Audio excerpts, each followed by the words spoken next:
Bismillahirrahmanirrahim.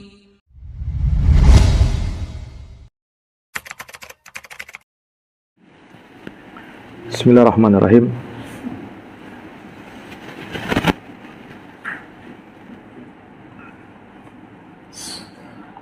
Assalamualaikum warahmatullahi wabarakatuh.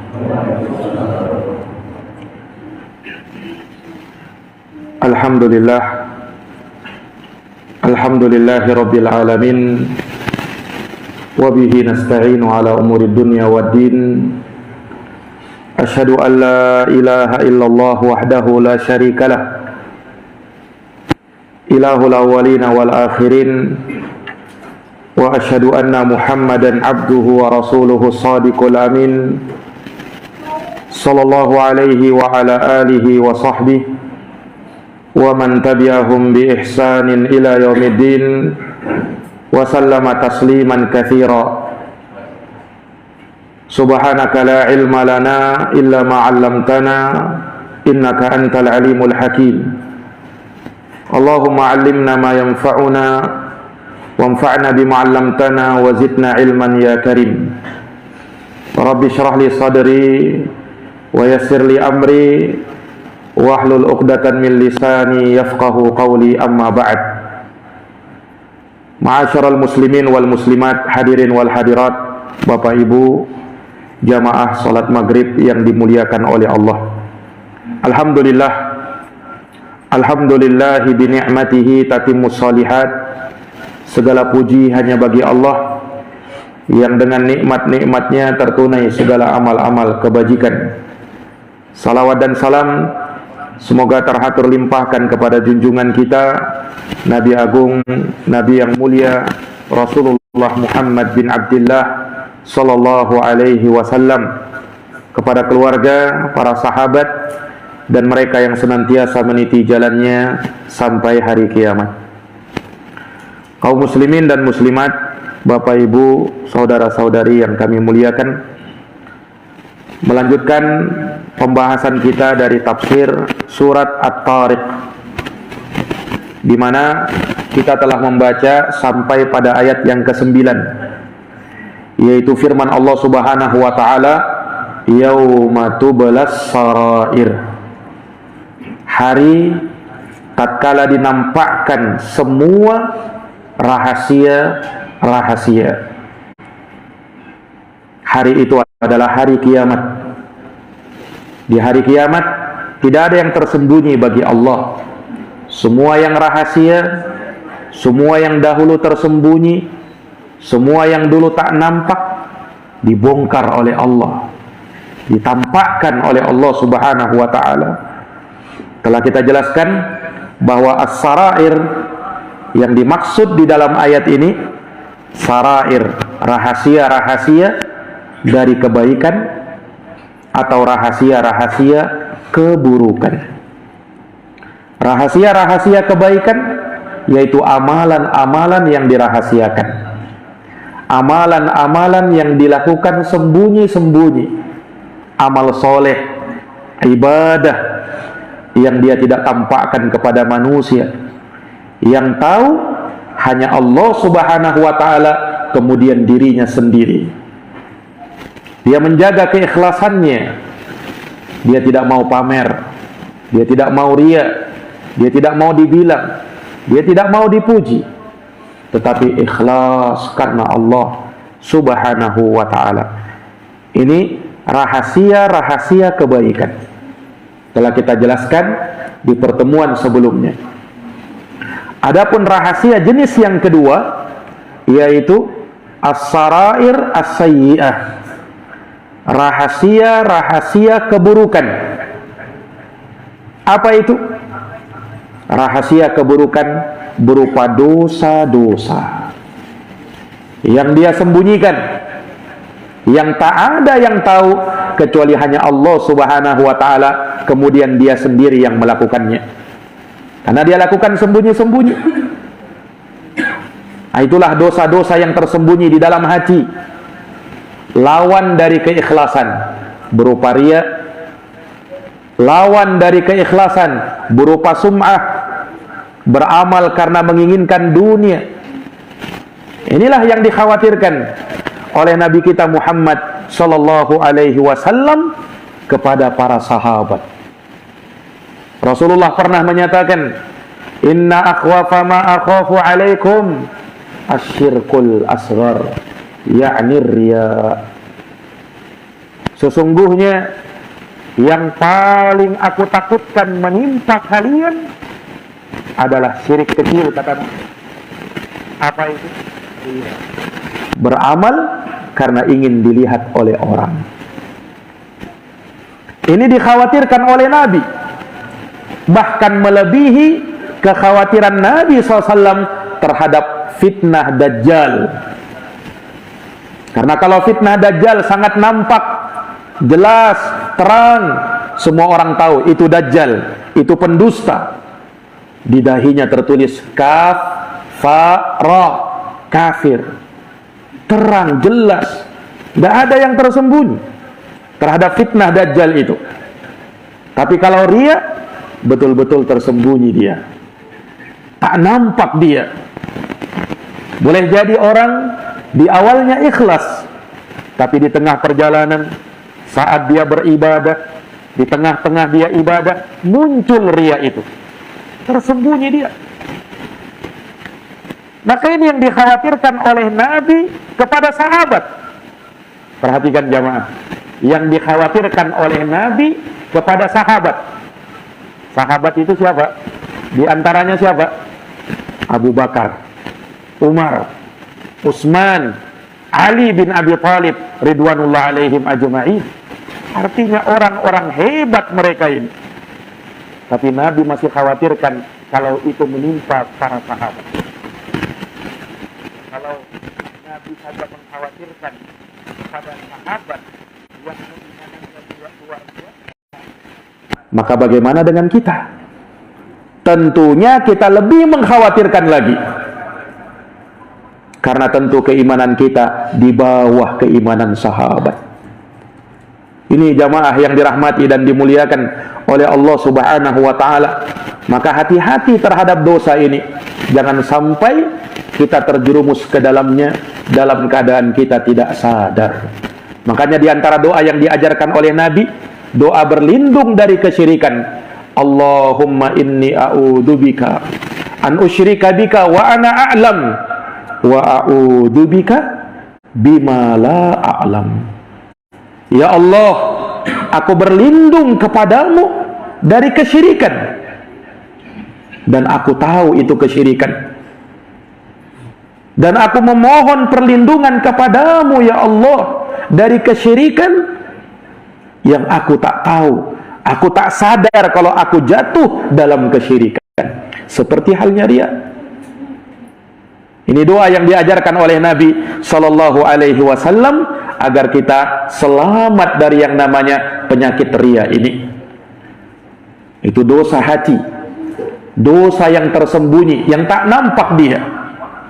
Kita tidak tahu orang ini riya atau ikhlas. Itu di dalam hati, betul-betul tersembunyi di dalam hati.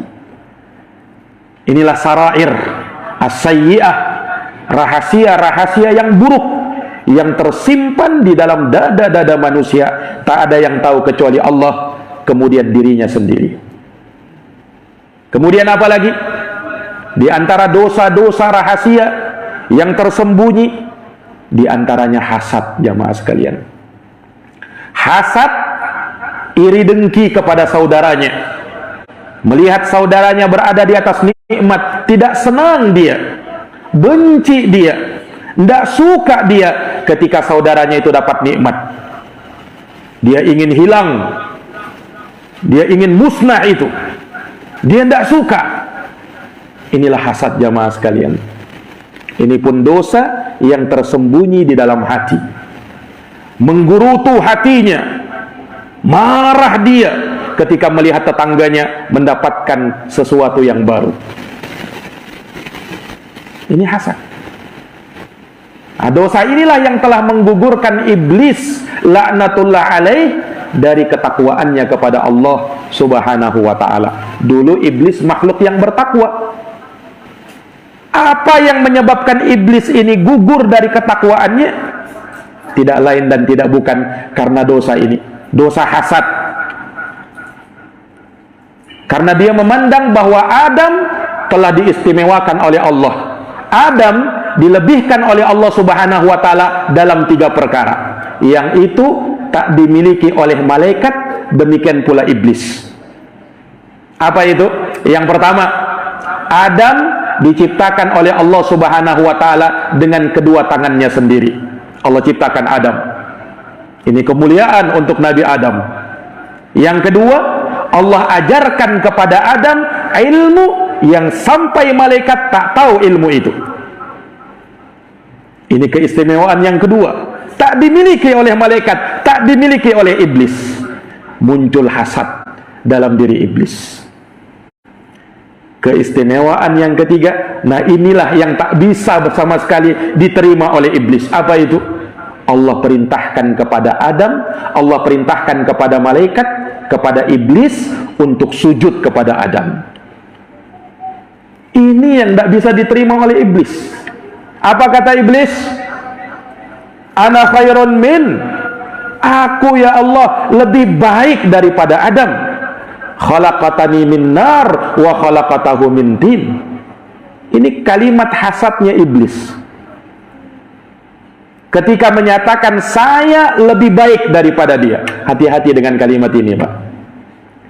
Saya lebih daripada dia. Ini kalimat iblis ini. Yang dia tidak ridha ketika Nabi Adam diistimewakan oleh Allah Subhanahu wa taala dengan keistimewaan seperti itu. Aku tidak terima. Adam hanya diciptakan dari tanah, sementara aku dari api. Menurut akal iblis, api lebih mulia daripada tanah. Hasadnya iblis. Ini jamaah yang dirahmati dan dimuliakan oleh Allah. Penyakit inilah yang diturunkan oleh iblis kepada Bani Adam. Ketika Allah Subhanahu wa taala menyatakan ia tersesat dan dimurkai serta terkutuk sampai hari kiamat, tempatnya adalah neraka jahanam, maka iblis bersumpah untuk menggoda Bani Adam, menyesatkan Bani Adam, menggelincirkan Bani Adam ke dalam jurang api neraka agar menemaninya kelak di dalam neraka. Dan itu dia sudah tanamkan permusuhan tersebut kepada Nabi Adam, dan dia berhasil untuk mengeluarkan Adam dari surga Allah turun ke dunia. Sampai di situ usaha iblis? Tidak, Pak. Iblis menggoda lagi anaknya Adam ketika itu. Disebutkan dalam riwayat antara si Qabil dan si Habil. Ketika Allah Subhanahu wa taala perintahkan kepada mereka untuk bersedekah. Fatuqubbila min ahadihima walam yutaqabbal minal akhar. Diterima sedekahnya si Habil, sementara sedekahnya si Qabil tidak diterima oleh Allah. Maka apa yang dilakukan oleh si Qabil? Tidak terima dia. Hasad dia kepada saudaranya sendiri, si Habil. Apa sampai dia bilang, la aqtulannak, wahai Habil, kau akan kubunuh. Tidak terima dia, Pak. Karena sedekahnya tidak diterima oleh Allah, sedekahnya Habil yang diterima. Hasad muncul pada dirinya karena godaan iblis. Dan betul-betul dia lakukan perbuatan itu. Dia bunuh saudaranya. Dan inilah dosa pertama yang muncul dari anak Adam ketika itu. Dosa pembunuhan. Sehingga kata Nabi SAW, tidaklah terjadi pembunuhan di dunia ini sampai kiamat, melainkan dosanya juga akan dilimpahkan kepada anak Adam yang pertama kali mencontohkan pembunuhan itu, yaitu si Qabil. Gara-gara apa? Gara-gara hasad. Muncul kebencian pada diri sampai membunuh saudaranya sendiri. Ini bahayanya penyakit hasad. Para jamaah yang dirahmati dan dimuliakan oleh Allah Subhanahu wa taala. Karena hasadlah orang-orang Yahudi menolak Rasulullah sallallahu alaihi wasallam sebagai pembawa risalah. sebagai nabi dan rasul Allah Subhanahu wa taala, dalam keadaan mereka tahu kalau Rasulullah SAW itu adalah betul-betul nabi dan utusan Allah. Mereka sudah mempersiapkan diri, bahkan mereka datang ke kota Madinah untuk menyambut nabi terakhir ini. Tapi ternyata dikarenakan nabi yang terakhir ini bukan dari kalangan mereka, bukan dari kalangan Bani Israel, ternyata dari kalangan orang Arab, muncullah hasad pada diri orang-orang Yahudi. Tidak terima mereka. Apa kata mereka? Kami adalah bangsa pilihan. Bagaimana bisa kalah dengan bangsa Arab? Rasis kepada orang Arab. Ini Yahudi ini. Jamaah yang dirahmati dan dimuliakan oleh Allah. Akhirnya dia tolak Nabi Muhammad sallallahu alaihi wasallam sebagai nabi dan utusan Allah. Kenapa? Hasad dalam dirinya. Hasadan min anfusihim, karena hasad pada diri-diri orang-orang Yahudi. Allah sebutkan dalam Quran. Jamaah yang dirahmati dan dimuliakan oleh Allah, inilah dosa tersembunyi yang ada pada manusia, yang ada pada anak cucu Adam, yang hendaknya kita waspada darinya. Jangan sampai penyakit ini terjangkit pada diri kita. Jamaah yang dirahmati dan dimuliakan oleh Allah Subhanahu wa ta'ala, ini diantara penyakit atau dosa-dosa tersembunyi, dosa-dosa rahasia yang ada pada manusia. Kemudian diantara juga as-sarair as-sayyi'ah, rahasia-rahasia yang buruk yang disebutkan oleh para ulama. Diantaranya selain riya, selain hasad, su'udzon, berburuk sangka. Nah, ini berburuk sangka, Pak. Hati-hati juga. Kita itu disuruh husnudzon, berbaik sangka sama saudara kita. Ketika kita melihat saudara kita ada sesuatu yang mencurigakan misalnya, maka kedepankan dulu husnudzon, baik sangkamu kepada dia. Jangan langsung berburuk sangka. Oh, jangan-jangan ini orang mau melakukan jangan-jangan. Nah, sementara kau tak punya bukti, sementara tak ada qarinah, sementara tak ada tanda-tanda di situ, memang dirimu yang berburuk sangka. Ini waspada yang seperti ini, tidak boleh seperti ini. Para jamaah yang dirahmati dan dimuliakan oleh Allah, di sana ada sebagian ulama yang berkata begini. Dia menyesali dosa ini. Dia bilang apa? Hurrimtu qiyamal laili sittata ashhurin lidzambin aznabtuhu. Aku telah diharamkan,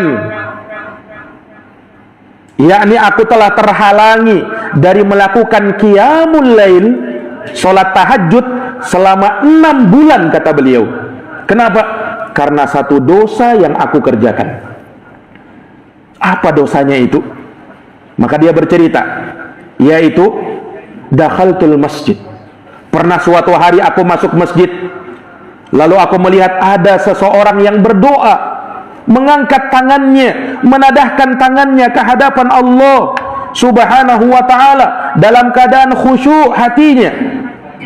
Aku lihat orang tersebut, kemudian aku berkata-kata di dalam hatiku, huwa murai, ini orang kayaknya ria. Apa? Buruk sangka. Langsung dia bilang begitu. Ini orang kayaknya ria ini. Dia berburuk sangka. Gara-gara itu, kata dia, aku diharamkan sholat tahajud selama 6 bulan lamanya. Aku tidak pernah sholat tahajud. Padahal dulunya sering sholat tahajud. Gara-gara itu aku sulit bangun untuk sholat tahajud. Subhanallah. Jamaah yang dirahmati dan dimuliakan oleh Allah. Karena dosa itu, doa suudzon, berburuk sangka. Makanya kalau kita misalnya tidak mampu sholat malam selama beberapa tahun, kira-kira karena apa itu, Pak? Dosa mungkin. Dan mungkin banyak dosa yang kita kerjakan sehingga sulit badan ini untuk bangun malam hari. Kenapa, Pak? Karena memang dosa memberatkan badan. Dosa membuat malas badan, sehingga untuk bangun itu berat rasanya.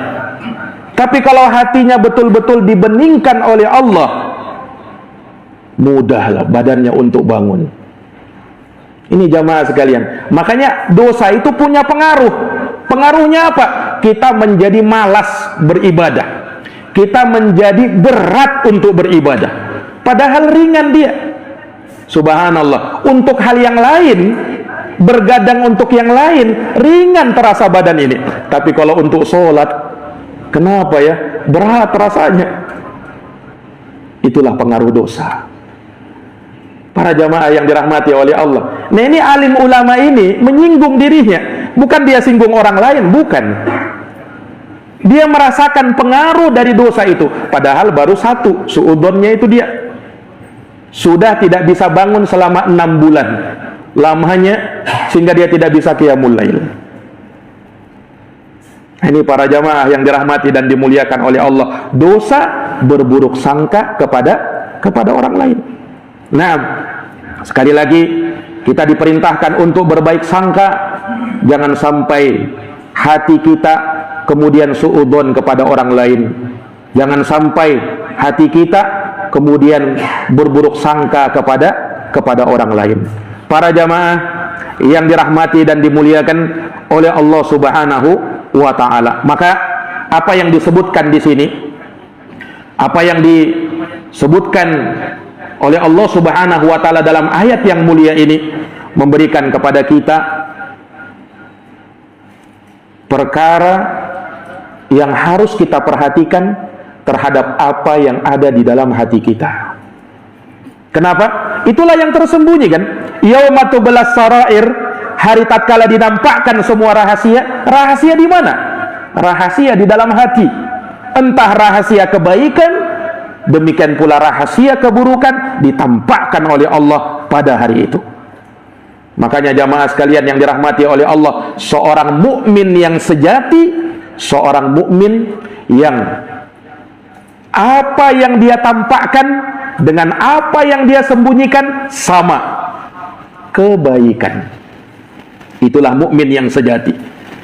Orang munafik yang dia tampakkan baik, sementara yang dia sembunyikan keburukan semuanya.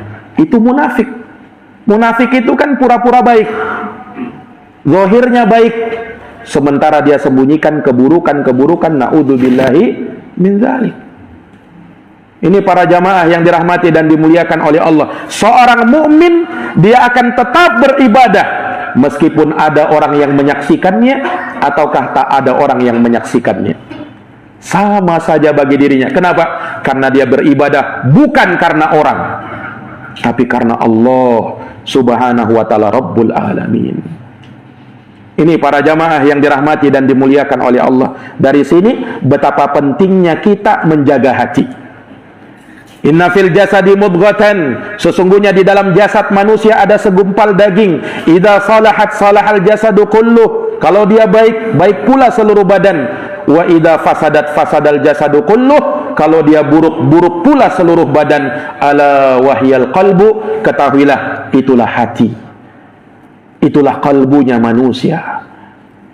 Jamaah yang dirahmati dan dimuliakan oleh Allah, disebutkan oleh sebahagian sahabat, ma sabaqahum Abu Bakrin bi kasratis siyam wala salah walakin bi syai'in waqara fi sadri.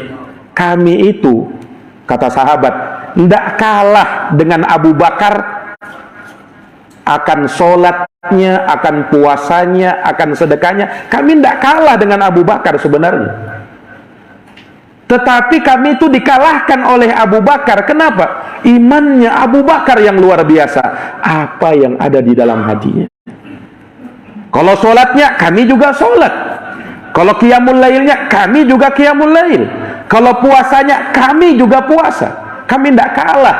Untuk amalan-amalan zahir, kami tidak kalah sama Abu Bakar. Yang mengalahkan kami, apa yang ada di dalam hatinya Abu Bakar. Abu Bakar As-Siddiq radhiyallahu an. Ini jamaah yang dirahmati dan dimuliakan oleh Allah Subhanahu wa ta'ala. Oleh karenanya, perbaiki amalan hati sebelum kita memperbaiki amalan lisan dan amalan anggota badan kita. Kalau hati sudah baik, maka lisan pun akan baik, anggota badan pun akan ikut baik. Tapi kalau hati sudah rusak, maka lisan tak karuan, anggota badan pun sembarangan. Ini para jamaah yang dirahmati dan dimuliakan oleh Allah. Kemudian di ayat yang berikutnya, ini masih bercerita tentang situasi, tentang suasana lain yang ada di hari kiamat nanti. Apa kata Allah di ayat yang ke-10 surat At-Tariq? Fama lahu min quwwatin wala nasir. Maka tidak ada bagi manusia pada hari itu, pada hari kiamat, min quwwah, satu kekuatan, wala nasir, dan tidak pula ada seorang penolong pun. Jamaah yang dirahmati oleh Allah Subhanahu wa taala, ini Allah tegaskan di dalam ayat yang ke-10 ini. Nanti di hari kiamat tidak ada seorang pun yang bisa menolong manusia. Baik dirinya sendiri tak bisa dia tolong, demikian pula orang lain tak bisa menolong dirinya. Kenapa? Karena satu-satunya penolong pada hari itu hanyalah Allah Rabbul Alamin. Hanya Allah yang memberikan pertolongan pada hari itu. Tak ada yang mampu memberikan pertolongan. Kita, keluarga kita, sanak saudara kita, kerabat kita tidak akan berkutik di hadapan pengadilan Allah. Tak akan berkutik di bawah kekuasaan dan kekuatan Allah. Tak akan kuasa di bawah hukuman dan pengadilan Allah Subhanahu wa ta'ala. Sehingga jamaah sekalian, ketika itu betul-betul manusia tak berdaya, baik pada dirinya sendiri maupun pada orang lain. Maupun pada orang lain. Kalau di dunia dia masih punya banyak penolong, dia punya pengawal mungkin, dia bisa menyewa pengacara mungkin, dia punya kekuatan dulu ketika di dunia, dia punya anak buah, dia punya kekuasaan, dia punya segalanya, ini dan itu dia punya. Tapi di hari kiamat tak ada semua itu, Pak. Kita nanti di hadapan Allah maju sendiri-sendiri, tidak ditemani oleh keluarga kita, saudara kita, atau ada yang mendampingi kita. Tidak ada. Allah sebutkan dalam surat Maryam mulai dari ayat 93 sampai 95. Allah berfirman, in kullu man fis samawati wal ard illa atir rahmani abda. Tidak satupun baik yang di langit maupun yang di bumi, melainkan akan datang kepada Allah Ar-Rahman sebagai seorang hamba. Laqad ahsahum wa addahum adda. Sungguh Allah telah menghitung mereka dengan sebenar-benarnya penghitungan. Kemudian kata Allah, wa kulluhum atihi yaumal qiyamati farda. Dan setiap mereka pada hari kiamat akan datang kepada Allah sendiri-sendiri. Itu jamaah sekalian, kita datang menghadap kepada Allah sendiri-sendiri. Bukan tak ada keluarga kita di hari kiamat. Ada. Bapak kita ada, ibu kita ada, istri kita ada, suaminya ada, anak-anaknya ada. Tidak ada yang berkelompok-kelompok. Oh, ini keluargaku sini, ayo kita sama-sama menghadap Allah. Tidak ada. Oh, ini teman-temanku, ayo kita buat perkumpulan dulu untuk menghadap kepada Allah. Tidak ada, Pak. Yang ada itu sendiri-sendiri. Semua orang mempertanggungjawabkan amal perbuatannya sendiri-sendiri di hadapan Allah. Ini pengadilan Allah masalahnya. Kalau pengadilan dunia kita masih bisa bersama keluarga kita, masih bisa bercengkerama, masih bisa kita ngobrol, masih bisa kita sewa ini, sewa itu. Tapi di hari kiamat, gak ada. Ini para jamaah yang dirahmati dan dimuliakan oleh Allah Subhanahu wa ta'ala. Sehingganya tak ada di hari kiamat hubungan persaudaraan, hubungan kekerabatan. Semuanya diputuskan oleh Allah, semuanya tak bermanfaat. Allah berfirman dalam Quran, Allah Subhanahu wa ta'ala menyatakan dalam surat Al-Mu'minun ayat 101. Kata Allah, fa idza nufikha fis sur, apabila ditiup sangkakala, fala ansaba bainahum yauma idin wala yatasaalun. Kata Allah, maka tidak ada lagi hubungan nasab di antara manusia. Allah sendiri yang bilang, Pak. Fala ansaba bainahum, tidak ada lagi hubungan nasab di antara mereka pada hari itu. Wala yatasaalun. Jangankan itu, mereka tidak saling bertanya-tanya satu sama lain. Tidak ada kesempatan, bagaimana kabarmu selama ini ketika kau di dunia? Tidak ada.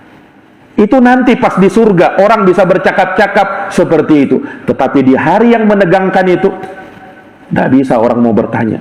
Masing-masing memikirkan dirinya. Apa yang terjadi pada diriku nanti ini?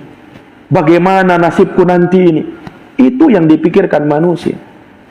Para jamaah yang dirahmati dan dimuliakan oleh Allah Subhanahu wa ta'ala.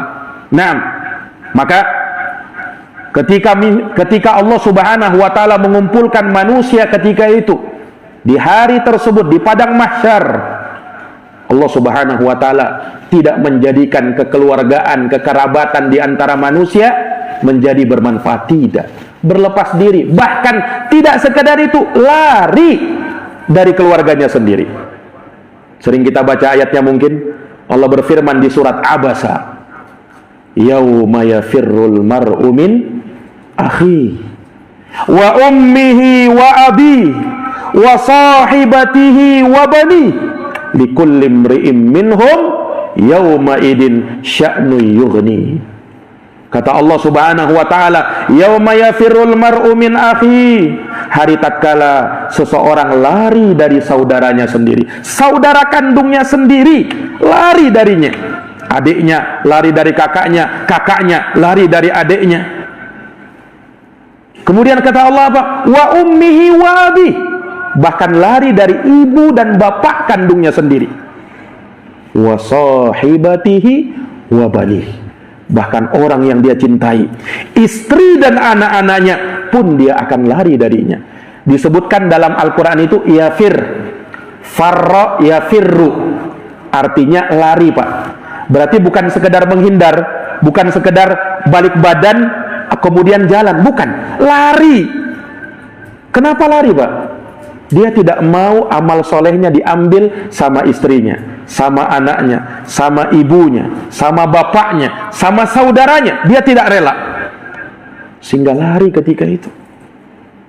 Mungkin kalau di dunia kita berpikir untuk bisa menyelamatkan anak kita, biarlah diri ini berkorban untuk istri kita, untuk orang tua kita. Itu di dunia, Pak. Tapi di akhirat tidak ada kata-kata yang seperti itu. Allah sendiri yang bilang seperti ini, ya. Hari tatkala seorang lari dari keluarganya semuanya, dia tak peduli, karena dia yang dia pikirkan bagaimana keselamatan dirinya. Bahkan kalau dia bisa menebus keselamatan dirinya dengan mengorbankan seluruh manusia, dia lakukan. Lihat dalam surat Al-Ma'arij di ayat yang ke-11 sampai 14, Allah berfirman, yawaddul mujrimu law yaftadi min adabi yaumi idin bibani wa sahibatihi wa akhi wa fasilatihi allati tu'wih wa man fil ardi jami'an thumma yunji. Lihat ini, orang yang mujrim, kata Allah, di hari kiamat nanti, orang yang bergelimangan dosa, dia berangan-angan, dia ingin supaya bisa menebus dirinya, supaya bisa menebus azabnya Allah di hari itu dengan anaknya sendiri. Dia rela korbankan anaknya supaya saya selamat. Dia rela korbankan istrinya, saudaranya supaya dia selamat. Dia rela korbankan keluarganya supaya dia bisa selamat. Waman fil ardi jami'an, bahkan semua manusia yang ada di bumi dia rela korbankan, summa yunji, supaya dia selamat. Supaya dia selamat. Lihat, Pak, hari yang mengerikan itu. Jamaah yang dirahmati dan dimuliakan oleh Allah, tidak akan ada manfaatnya kekerabatan pada waktu itu. Semua hubungan akan terputus. Kalau hubungan kekeluargaan saja putus, apalagi hubungan persahabatan, cuman hubungan pertemanan. lebih-lebih terputus lagi, lebih-lebih tak memberi manfaat lagi. Lihat dalam Quran, dalam surat Ad-Dukhan ayat 41. Allah berfirman, "Yauma la yughni maulan an maula syai'a wala hum yunsarun." Pada hari, kata Allah, ketika seorang teman tak bisa memberi manfaat kepada temannya yang lain sedikit pun juga tidak. Wala hum yunsarun, dan mereka jamaah sekalian tidak akan bisa memberikan pertolongan. Mereka tidak bisa ditolong, kata Allah. Ini teman. Ya jangankan teman kan, keluarga saja tidak bisa, apalagi cuma teman. Di ayat yang lain surat Hud ayat 113 Allah berfirman, "Wa ma lakum min dunillahi min awliya thumma la tunsarun." Tidak ada bagi kalian wahai manusia selain Allah Subhanahu wa taala seorang penolong pun, kemudian kalian tidak akan ditolong. Yani mereka-mereka yang Allah Subhanahu wa taala tetapkan kebinasaan untuk mereka, betul-betul tidak akan ada pertolongan untuk mereka. Jamaah yang dirahmati dan dimuliakan oleh Allah, tidak ada hubungan pertemanan. Iya, yang dulu mungkin dia berteman, baik teman di dunia nyata maupun di dunia maya, tidak ada. Pertemanan-pertemanan akan terputus, tidak akan memberikan manfaat. Karena semua orang memikirkan nafsi, bagaimana bisa saya selamat, bagaimana dia bisa selamat. Dan itu pun diucapkan oleh Nabi dan Rasul Allah Subhanahu wa taala, nafsi, aku memikirkan diriku, aku memikirkan keselamatanku. Para jamaah yang dirahmati dan dimuliakan oleh Allah Subhanahu wa taala, inilah nasib orang-orang yang zalim pada hari kiamat. Allah tak tolong. Apa kata Allah di ayat yang lain? "Malidh zalimina min ansar." Orang zalim tak punya penolong. Di ayat yang lain, "Malidh zalimina min nasir." Orang-orang yang zalim tidak akan diberikan pertolongan dan seorang penolong tidak bisa menolong dia. Di ayat yang lain, "Malidh zalimina min hamimin wala syafi'in yuta'." Orang-orang yang zalim tak memiliki seorang teman pun dan tak bisa memiliki seorang penolong, pemberi syafaat yang diterima nanti pada hari kiamat. Ini jamaah yang dirahmati dan dimuliakan oleh Allah.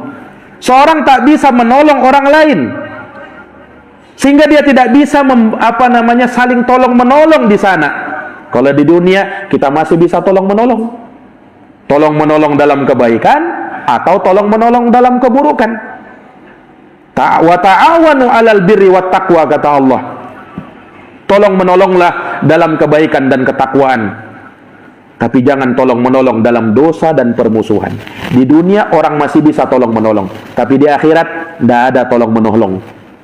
Jangankan mau menolong orang lain, menolong dirinya saja tak bisa. Makanya di ayat yang lain di surat As-Saffat Allah berfirman, lihat, "Uhsyurul ladina zalamu wa azwajahum wa ma kanu ya'budun." Kata Allah, kumpulkanlah orang-orang yang zalim itu beserta teman-teman sejawatnya dan apa yang mereka sembah min dunillah selain Allah. Fahduhum ila siratil jahim. Kemudian kata Allah, tunjukkan kepada mereka jalan ke neraka jahim. Waqifuhum innahum mas'ulun, kata Allah. Berhentikan mereka di situ karena sungguh mereka akan ditanya. Malakum la tanasarun. Ditanya, apa pertanyaannya? Mengapa kalian tak bisa saling tolong menolong? Lihat. Jadi Allah tanya kepada manusia, mengapa kalian pada hari ini tak bisa tolong menolong? Balhumul yauma mustaslimun. Allah jawab sendiri. Bahkan mereka manusia pada waktu itu hanya bisa pasrah menerima keputusan dari Allah Rabbul Alamin. Ini dalam surat As-Saffat mulai ayat 22 sampai 26. Para jamaah yang dirahmati dan dimuliakan oleh Allah. Jadi ayat ini menegaskan famalahu min quwwati wala nasir, tidak ada bagi manusia kekuatan bagi dirinya sendiri dan tidak ada penolong dari orang lain. Mungkin kita di sini bertanya-tanya, Ustadz, bukankah di hari kiamat nanti ada syafaat? Apa artinya syafaat? Syafaat itu artinya pertolongan. Syafaat itu artinya bantuan. Orang diberi syafaat artinya diberi pertolongan, diberi bantuan. Yang tadinya harusnya dia masuk neraka, gara-gara dapat syafaat akhirnya tidak jadi masuk neraka. Itu kan syafaat. Rasulullah menyebutkan, syafaati li ahlil kabair min ummati. Syafaatku kuberikan kepada para pelaku dosa besar dari umatku. Berarti ada pertolongan. Karena ada syafaat. Dan benar, kita semua mengimani syafaat, terutama pemberi syafaat yang terbesar, yaitu Rasulullah Muhammad sallallahu alaihi wasallam. Nabi kan memberi syafaat. Bahkan Rasulullah sallallahu alaihi wasallam di ujung sirat, di ujung jembatan titian yang dipampangkan di hadapan manusia, yang di bawahnya neraka jahanam yang menyala-nyala, di ujungnya ada Nabi kita, Pak. Nabi kita berdoa, Allahumma sallim sallim, ya Allah selamatkan umatku, ya Allah selamatkan umatku. Itu doanya Nabi di ujung sirat, Pak. Jadi Nabi memberi syafaat. Nah, apa tidak bertentangan dengan ayat ini? Ayat kan mengatakan manusia tak mempunyai kekuatan dan tak punya pemberi pertolongan. Lah terus Nabi memberi pertolongan, memberi syafaat. Nah, kita katakan jamaah sekalian, tentu ayat satu dengan yang lain tak bertentangan. Dan tak mungkin, karena ayat-ayat Allah itu bersumber dari Allah Zat yang Maha Esa. Sehingganya tak mungkin ada pertentangan di dalam Quran. Terus bagaimana bisa mengkompromikan antara ayat-ayat ini? Yang satu mengatakan tak ada pertolongan, di ayat yang lain ada pertolongan. Itulah syafaat. Dan Nabi SAW memberi syafaat. Ulama tafsir mengatakan ini ayat surat At-Tariq ayat 10, "Fama lahu min quwwati wala nasir", tidak ada manusia kekuatan dan tidak ada yang memberi pertolongan. Maksudnya kepada orang-orang zalim, kepada orang-orang kafir. Betul-betul memang tak bisa ada pertolongan untuk mereka. Kenapa? Memang Allah Subhanahu wa taala tetapkan mereka jadi penghuni neraka jahanam, kekal selama-lamanya di neraka jahanam. Sehingga syafaat tak bermanfaat untuk mereka ini. Ini jamaah yang dirahmati oleh Allah. Tapi orang-orang yang mukmin, orang-orang yang bertauhid, orang-orang yang di masa hidupnya menjaga keimanannya, menjaga tauhidnya, dia menghindari kesyirikan, kemusyrikan, kekafiran, mereka inilah yang mendapatkan syafaat, pertolongan. Jamaah yang dirahmati oleh Allah. Tetapi yang namanya syafaat ada syaratnya, Pak. Tidak langsung diberikan syafaat itu kepada umat Nabi Muhammad sallallahu alaihi wasallam. Ada syaratnya. Syaratnya mana, Ustaz? Allah terangkan dalam surat An-Najm ayat 26. Allah berfirman, "La tughni syafa'atuhum syai'a illa min ba'di ay ya'danallahu liman yasha' wa yarda." Ini jamaah jawabannya. Allah berfirman, tidak bermanfaat syafaat mereka sedikit pun juga, kecuali terpenuhi dua syarat. Apa syaratnya? Setelah diizinkan oleh Allah bagi siapa yang Allah kehendaki. Syarat yang kedua, wa yarda, Allah ridhoi dia. Ini dua syaratnya. Syarat yang pertama, orang yang memberi syafaat diizinkan sama Allah. Makanya Pak, Nabi sendiri itu tidak langsung memberi syafaat kan? Disebutkan dalam hadis riwayat Bukhari dan Muslim, ketika manusia datang kepada Nabi Muhammad SAW, kemudian mengatakan, akulah yang memberi syafaat, akulah yang memberi syafaat. Apakah Nabi langsung memberi syafaat? Tidak. Nabi langsung datang ke hadapan Allah, minta izin dulu. Sampai Nabi sujud di bawah arsy-Nya Allah, kemudian meminta, memuji-muji Allah dalam waktu yang sangat lama, sampai kata Allah berfirman kepada nabinya, "Ya Muhammad, irfa' rasak wahai Muhammad, angkat kepalamu, wasal tu'ta, mintalah kau akan diberi, wasfa'tu syafa', beri syafaat maka kau diberi syafaat. Maka Nabi pun minta izin sama Allah, barulah setelahnya Nabi memberi syafaat yang dikenal dengan asy-syafa'atul uzma, syafaat yang terbesar. Mudah-mudahan kita mendapatkan syafaat Nabi Muhammad sallallahu alaihi wasallam. Kemudian syarat yang kedua, orang yang disyafaati, al-masyfu' adalah orang yang diridhoi sama Allah. Nah, kalau sudah diizinkan, Nabi hanya bisa memberi syafaat kepada mereka yang diridhoi sama Allah.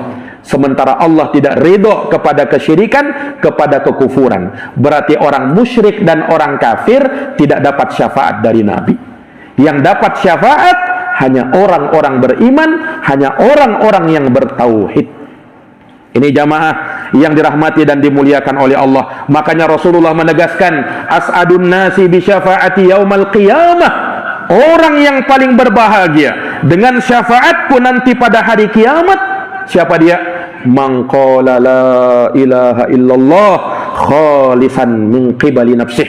Adalah mereka yang berucap la ilaha illallah dan itu betul-betul murni dari dalam hatinya, ikhlas dari dalam hatinya. Makanya jamaah sekalian, lakukan amalan-amalan yang dengannya kita bisa mendapatkan syafaat dari Rasulullah sallallahu alaihi wasallam. Makanya perhatikan Quran, Pak. Quran bisa memberi syafaat. Berdoa kepada Allah Subhanahu wa taala. Naam, dengan doa-doa yang disyariatkan. Iya, maka kita pun akan mendapatkan syafaat Rasulullah. Dan yang paling penting dari itu semua, jadilah orang yang bertauhid, jadilah orang yang ikhlas, orang yang memurnikan ibadahnya hanya untuk Allah, tidak berbuat kesyirikan sedikit pun juga. Tidak menyembah kepada siapapun juga, tidak berdoa kepada siapapun kecuali hanya kepada Allah Subhanahu wa ta'ala. Inilah orang yang paling berbahagia mendapatkan syafaat Nabi. Para jamaah yang dirahmati dan dimuliakan oleh Allah, mudah-mudahan ini bermanfaat bagi kita semuanya. Ayat ke-10 dari surat At-Tariq memberikan pelajaran-pelajaran berharga bagi kita semua. Jazakumullahu khairan atas perhatiannya, mohon maaf atas segala kekurangannya. Kita tutup dan kita akhiri dengan doa kafaratul majlis. Subhanakallahumma wa bihamdika asyhadu an la ilaha illa anta astaghfiruka wa atubu ilaik. Wassalamu alaikum warahmatullahi wabarakatuh.